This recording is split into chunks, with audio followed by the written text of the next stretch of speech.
In this tutorial, I'm going to show you how to install MySQL on Windows. So open up your browser and head over to mysql.com.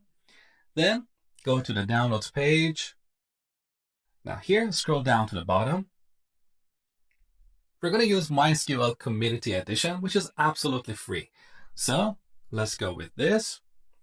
Now select MySQL Community Server and then scroll down. So here you should see something like this, MySQL installer for Windows.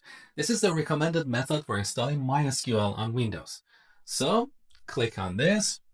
All right, on the next page, scroll down and download the first installer here. On the next page, scroll down and click on no thanks, just start my download. Otherwise, you have to create an account and log in, which is unnecessary for following this course. So let's go with this and save this file to our computer and then run it. All right, we're going to use this setup wizard to install MySQL on our computer. This is very easy. All you have to do is to click next. But there are a couple of places where you need to enter a password. Let me show you. So on the first page, for the setup type, we're going to use the developer default setup. Go to the next page. Now here we're getting a little warning because this installation wizard wants to install the connector for Python 3.7. But I don't have Python on this machine, so that's why I'm getting this warning. Now on your machine, you might or you might not get this error. It doesn't really matter. Just click next and one more time. So here are the products that are going to get installed. The first one is MySQL server. The second one is MySQL workbench. This is the graphical tool that we use to connect to our database server and manage our databases. You're going to see that soon. So click on execute. Now this is going to take about 5 to 10 minutes. So I'm going to pause the recording. All right, all the products are installed. Beautiful. Let's go to the next page. And again, here on the group replication page, also click on next. On the next page, which is about networking, leave all the default settings. So let's go to the next page.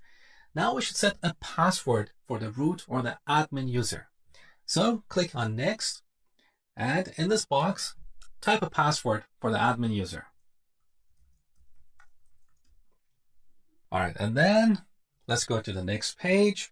Once again, leave all the default settings and click on next and execute one more time.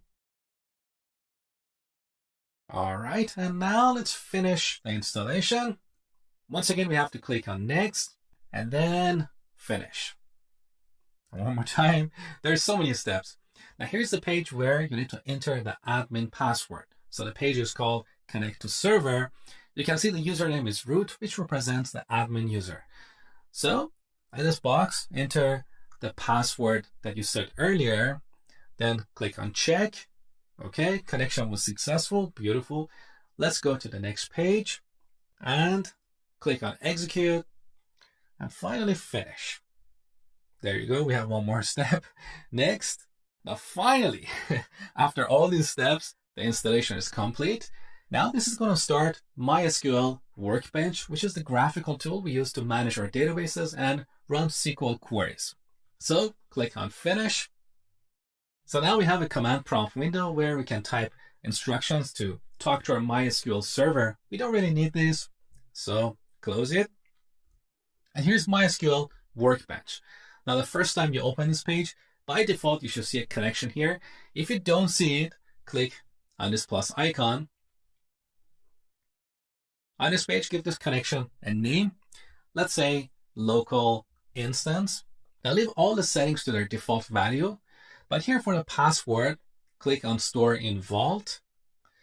And in this box, type the password that you set for the admin user. So I'm going to put that here. Okay. Now click on test connection. All right, we successfully connected to the MySQL server on this computer. All right. Then click on OK. Now we click on this connection to connect to our database server. All right. So here's the interface that you'll be using throughout this course. On the left side, we have the navigator panel. In the middle, we have the query editor. which we can resize. This is where we're going to write our SQL queries. And on the right side, we have SQL additions.